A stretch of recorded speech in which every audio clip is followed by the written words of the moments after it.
안녕하세요. 정민소프트 개발팀입니다. 오늘은 구매 대행 셀러가 벌금을 내야 하는 상황을 안 만드는 방법에 대해서 설명드리도록 하겠습니다. 구매 대행으로 제품 판매를 열심히 했는데 어느 정도 수익이 나다 보면 여러 군데에서 이제 연락이 오게 되고 경찰서에 간다거나 고소를 당하는 그런 법적인 문제가 생기는 경우가 있고요. 판매 자격이 없거나 여러 가지 이유 때문에 벌금을 내야 되는 안타까운 상황이 발생할 수가 있습니다. 대표님들과 운영자님들께서요, 벌금을 내야 되는 안타까운 상황이 발생하지 않도록 관련 법이라든가 주의해야 될 점들을 미리 잘 고려를 하셔서 판매를 진행하시면 좋겠습니다.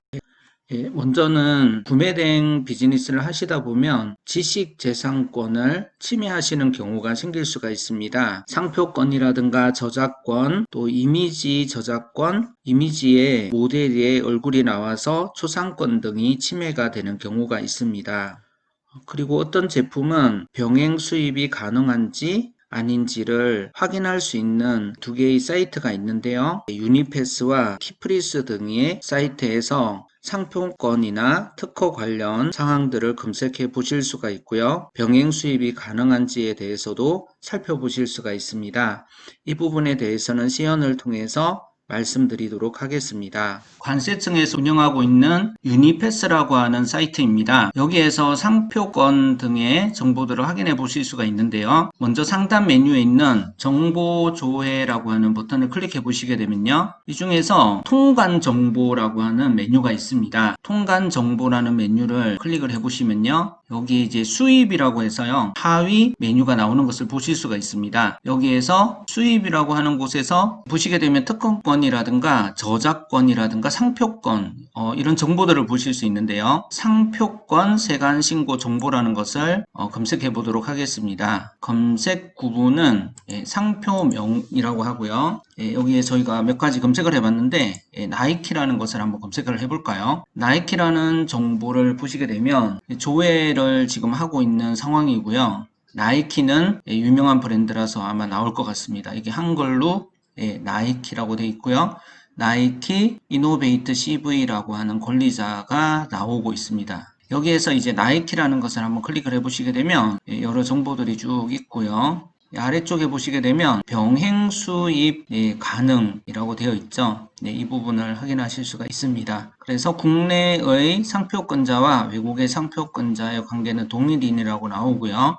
국내 상표권자의 해당 상표 부착 물품 수입 및 제조 여부는 해외 OEM 방식으로 제조가 된다고 나와 있습니다. 그리고 병행 수입도 가능하다고 이렇게 나와 있죠. 그래서 병행 수입이 일반적으로 가능한 것은 수입도 하실 수가 있고 자세하게 좀 알아보셔야 되긴 하지만요. 구매 대행으로도 가능한 것으로 알고 있습니다. 이와 같이 그 상표에 대해서 병행 수입이 가능한지 아닌지 여부를 이 부분에서 확인을 하실 수가 있겠습니다. 이번에는 프리스라고 하는 특허 정보 검색 서비스 사이트에서 검색을 해보도록 하겠습니다. 검색 구분을 보시게 되면요. 특허 실용시한 디자인 상표 상표라고 되어 있는 것으로 한번 해보겠습니다. 상표라고 해가지고요. 이번에는 세이브 더 덕이라고 해서 한번 검색해 보도록 하겠습니다.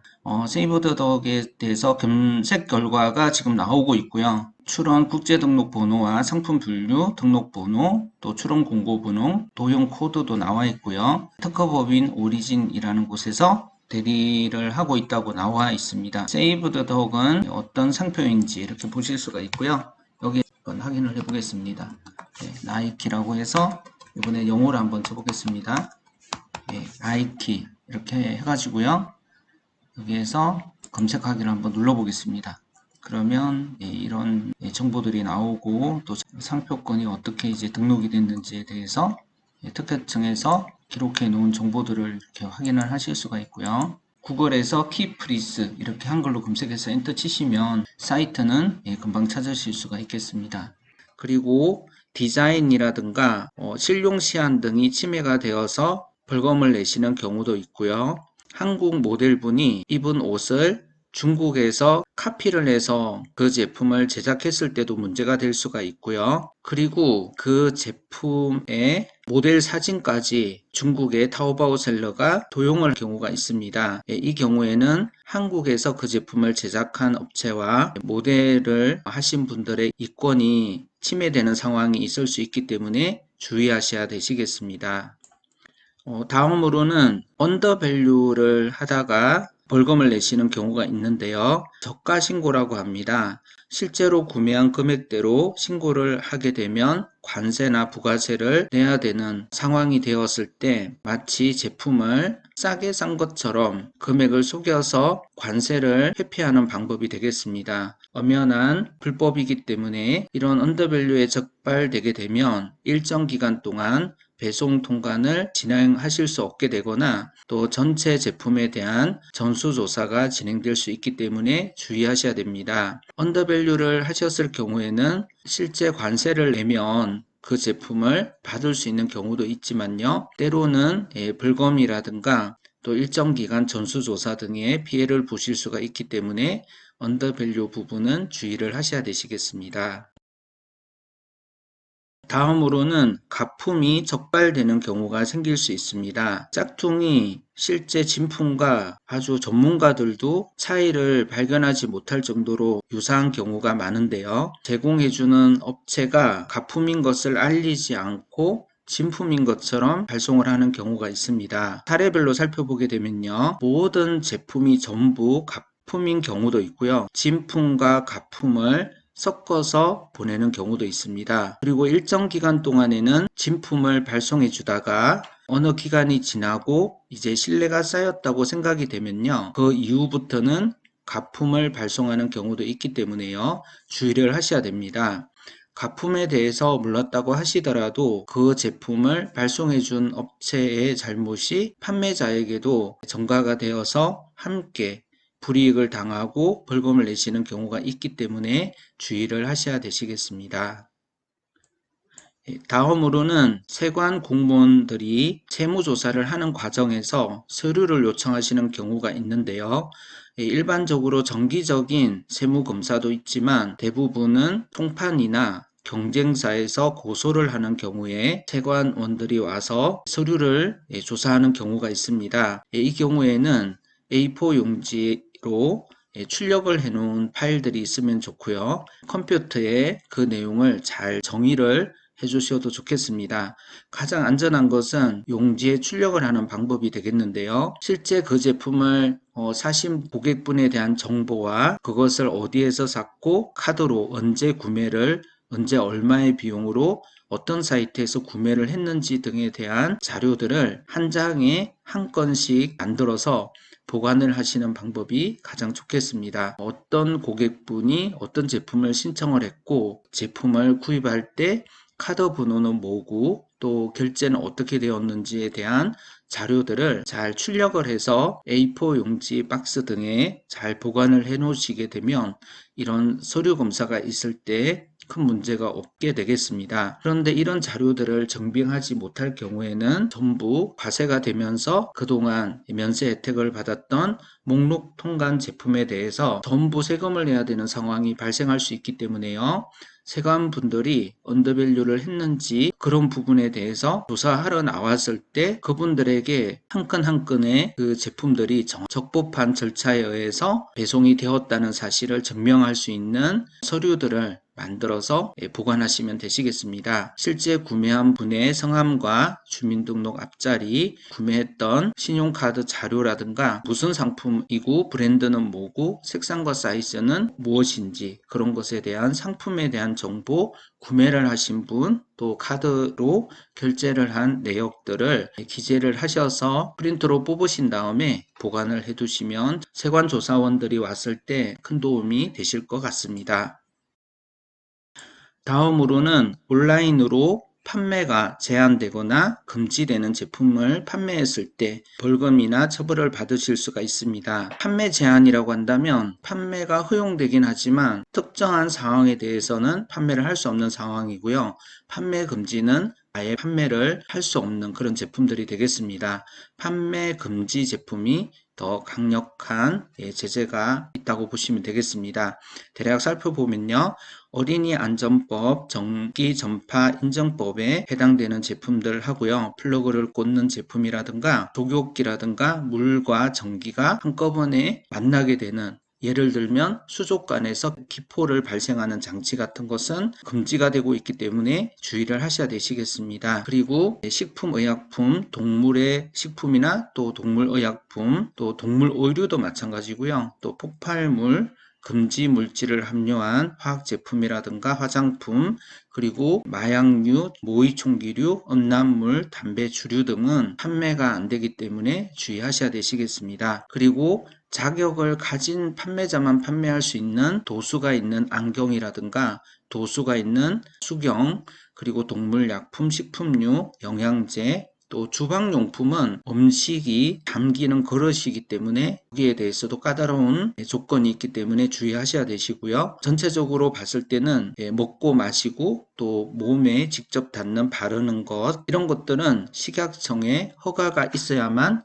판매를 하실 수가 있겠습니다. 판매 자격이 없는데 판매를 했을 경우에 불법의 소지가 있기 때문에 벌금을 내셔야 하는데요. 말씀드렸지만 먹고 마시는 음식류, 의약품류, 또 바르는 것과 주방용품 등이 되겠습니다. 특히 약국에서만 판매하는 그런 제품들은 의사나 약사분들, 또 수의사분들만 판매를 할 수 있기 때문에 이런 제품들을 판매하실 때는요, 특정한 자격을 갖춘 분들만 판매를 할 수 있는 제품이 아닌지 잘 살펴보시고 확인을 하신 후에 판매를 하셔야 되시겠습니다.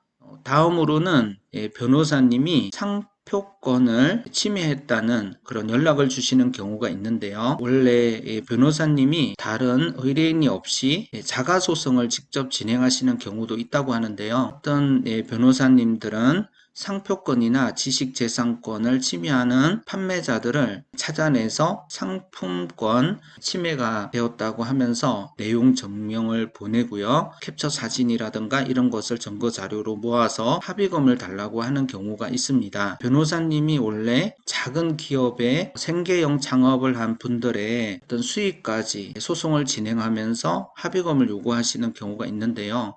몇 분의 변호사님들이 이런 일을 하고 있는 것 같습니다.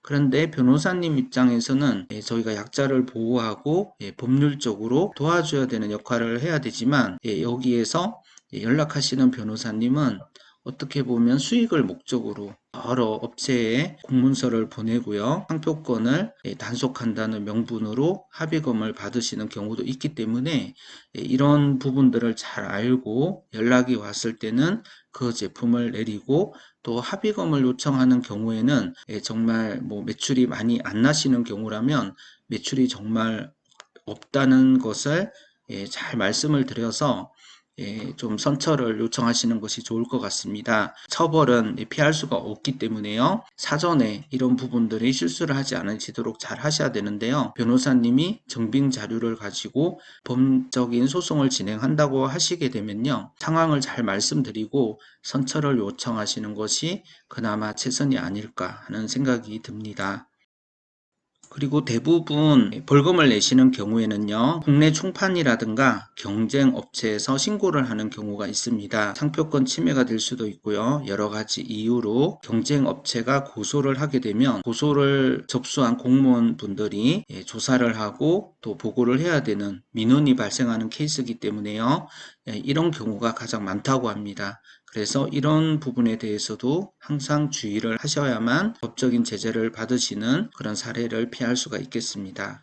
그리고 배대지 업체를 쓰시는 경우에 해당될 수도 있고요. 아니면 미국이나 일본 등의 친구가 살고 있는 경우에 그 친구 집으로 배송을 시킨 다음에 그 친구분이 다시 한국으로 배송을 시켜주는 경우가 있는데요. 해외에 거주하는 친척이나 친구분이 택배를 받아서 한국으로 발송하실 경우에 그분들이 해외 사업자를 정식으로 내신 경우가 아니시라면 벌금을 내야 되는 상황이 발생할 수가 있습니다. 이 부분도 잘 유념하셔서 주의하셔야 되실 것 같습니다. 다음으로는 구매 대행업을 하시면서 미국이나 중국, 일본 등 해외에 사입을 해놓고 물건을 발송시키는 경우가 되겠는데요. 이 경우에는 온라인 쇼핑몰에서 구매를 한 증빙 자료라든가 배송 기간 등의 증명을 할 수가 없기 때문에 이 경우에는 구매 대행으로 인정받지 못해서 벌금을 내시는 경우가 있습니다. 이것을 피하기 위해서는 해외 사업자를 가지고 있는 온라인 쇼핑몰에 그 상품들을 올려놓고요. 우리 대표님들께서 직접 해외 법인을 만드시면 아마 문제가 될 수가 있을 겁니다. 그래서 해외 법인을 가지고 있는 온라인 몰과의 협력을 통해서 이런 것을 진행하시는 경우는 법적으로는 큰 문제가 없다고 말씀을 하시는데요. 저도 정확하게는 모르기 때문에 그런 부분들은 주의를 하셔야 됩니다. 그런데 온라인 사이트도 통하지 않았고 배송 과정도 없었고 그냥 창고에 물건을 잘 나갈 것 같은 제품들을 쌓아놓고 구매 대행 신청이 오게 되면 그 제품을 운송장을 붙여서 한국으로 발송하게 되면요. 구매 대행을 하는 분들에게 간편 통관과 목록 통관이라고 해서 면세 혜택을 주는데 그런 혜택을 받을 수 있는 조건이 안 되시기 때문에 이런 것들이 적발되셨을 때는 법적인 처벌과 벌금을 내실 수 있기 때문에 주의하셔야 되시겠습니다. 이 외에도 여러 가지 벌금을 내야 되는 상황들이 발생할 수가 있습니다. 그런 부분들을 제가 알게 되면 내용들을 정리해 드리도록 하고요. 저는 법률적인 부분에 대해서 배대지 업체나 해외 무역업을 하고 계신 우리 대표님들만큼 자세하게 잘 알지는 못하지만요. 우리 고객분들께서 기본적인 내용들을 간과하셨다가 어떤 법적인 제재를 받으시거나 벌금을 내게 되시면 열심히 일해서 번 돈을 손실을 봐야 되는 그런 문제가 생길 수 있기 때문에 제가 아는 범위 내에서 대략적으로 설명을 드렸습니다. 이런 부분들이 정확할 수도 있고 정확하지 않을 수도 있지만요. 제가 듣기로는 이런 경우에 실제로 벌금을 내야 되고 처벌을 받게 된다고 하기 때문에요. 이런 부분들을 주의하시고요. 이 외에도 또 법적인 문제가 생길 수 있는 부분들을 알아보시고 법적인 문제, 세무적인 문제가 생겨서 제품을 열심히 판매를 하셨지만 또 벌금을 내시는 그런 사례가 없으시도록 주의하시면 좋겠습니다. 아무쪼록 건강하시고요. 구매 대행 오픈마켓 쇼핑몰이 잘 운영이 되시고 원활하게 하시는 일들이 잘 이루어지시면 좋겠습니다. 감사합니다.